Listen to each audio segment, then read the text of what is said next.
तर आपण बनवत होतो आपल्या कोंबड्यांच्या पिल्लांसाठी शेड, पण ते पण काय सुखासुखी बनवणार आहोत आपल्याच्याने.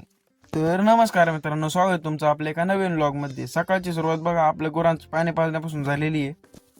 लय दिवस झालं म्हणलं तुम्हाला आपल्या किट्टू बरं पण नाही भेटावलं, तर बघा आपला किट्टू निवांत बसलेला असतो झाडाखाली. आईला ह्याच्याकडे बघून आपण ते झोपमोड केल्यामुळे ते आपल्याला मनातल्या मनात शिवाय देतोय असं वाटत होतं भाऊ. मग काय त्याला जास्त अन्न देता आपण सध्या तरी चाललोय गावात. आता तुम्ही म्हणता गावात जायचा विषय काय, तर आपल्याला आपल्या कोंबड्यांच्या पिल्लांसाठी शेड बनवायचं होतं. मग काय म्हणलं शेड तर होईनच, पण पाहिजे ना आपल्या पिल्लांकडे एक नजर टाकून यावं. तुम्ही बघू शकता आपली सगळी पिल्लं मजा येते, पण हे एक आणि एक पिल्लू हे काय अशी लांब असलेली काय माहिती.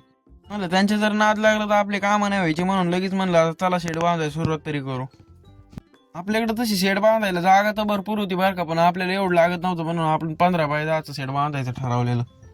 आपल्याला सुरुवातीला तरी एक साधं शेड बनवायचं होतं ज्याच्यात पिल्लं सेफ राहते, म्हणून त्यामुळे आपण त्याला काही खर्च तरी नाही करणार. आपल्याकडे जेवढं घरी साहित्य आहे ना, आपण त्याच्यापासून सगळं शेड बनवणार, त्यामुळे तुम्ही व्लॉग तर पूर्णच बघा. मग काय शेड उभं करायचं म्हणलं पहिल्यांदा पाय तर मजबूत पाय, म्हणून आपण पहिल्यांदा खड्डं कांदून घेतलं.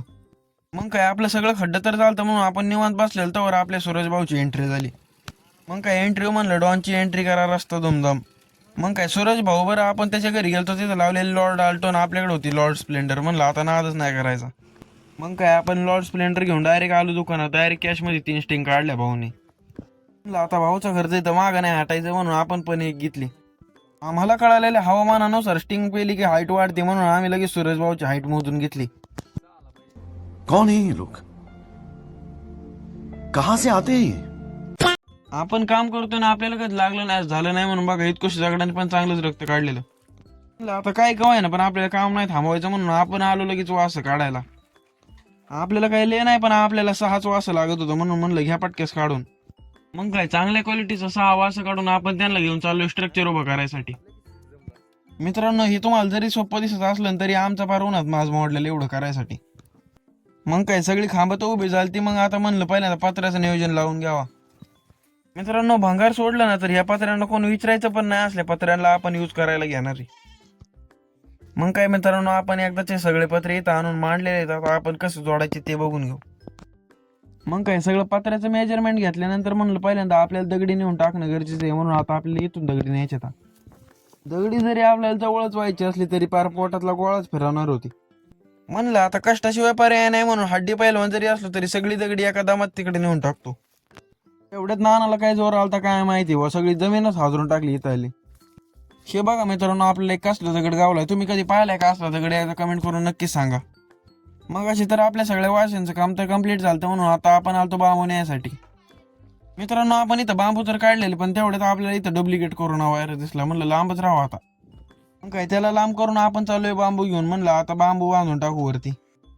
बांबू तर नेऊन टाकलं, पण आपला स्टूलच राहिलेला, म्हणून आपण स्टूल न्यायसाठी परत आलतो. फायनली सगळ्या गोष्टी आपण एका ठिकाणी आणून ठेवलेल्या, आता फक्त आपल्याला सगळं बांधायचं जोडायचं राहिलं होतं. मग काय मित्रांनो आपले सगळे आडवे बांबू तर बांधून चालते, पण आता आपल्याला उभे बांबू बांधायचे होते. मग काय उभ्या बांबूंचं पण सगळं मेजरमेंट घेऊन आपण त्यांना पण टाकलं लगेच आवळून. नाना म्हणतोय बांबू जर हल्लं तर पैसे माघारी, म्हणलं आपण सगळे फुकटच केले, राहू दे आता. मग काय शेडच्या कामातून थोड्या वेळा आराम घेऊन आपण सध्या आलोय घरी, तर घरी आलेले किट्टो आपल्याला वाईट देत होता. मग काय तिथून डायरेक्ट आलो आपण बाईकडे, सागर काकान बाईचं काय चाललेलं काय माहिती. म्हणलं यांना काही वर्ल्ड रेकॉर्ड बनवायचा काय ना, हळू सायकल चालवायचा. सायकल चालून कंटाळा आल्यामुळे बाईन डायरेक्ट आपल्याला हेलिकॉप्टर दाखवाय आणलेलं. मग काय त्याला म्हणलं असं काय लांबून दाखवतो, जवळ तरी आहे कसले बघायला. मग काय मित्रांनो तुम्ही बघू शकता इतकंच हेलिकॉप्टर आहे, पण ती पण चांगलंच उडतंय राव. मग काय बायाला म्हणलं एकदा होऊनच जाऊ दे, एकदा उडव हेलिकॉप्टर, सगळ्या पब्लिकला बघू दे कसं आहे. त्याला म्हणलं चांगलं उडवतं, त्याने पार क्रॅशेस करून टाकलं. तर मित्रांनो आजच्या व्लॉगमध्ये एवढंच, भेटू अशाच एका नवीन व्लॉगमध्ये. आणि हा मित्रांनो आपलं शेडचं काम तर लय भारी झालेलं आहे, त्यामुळे पार्ट 2 लवकरच येतोय, त्यामुळे पार्ट 2 बघायसाठी विसरू नका. आणि मित्रांनो तुम्ही जर चॅनलवर नवीन असताल तर सबस्क्राईब करून बेल आयकॉन ऑन करा, जेणेकरून तुम्हाला पुढचा पार्ट लवकर बघायला मिळेल.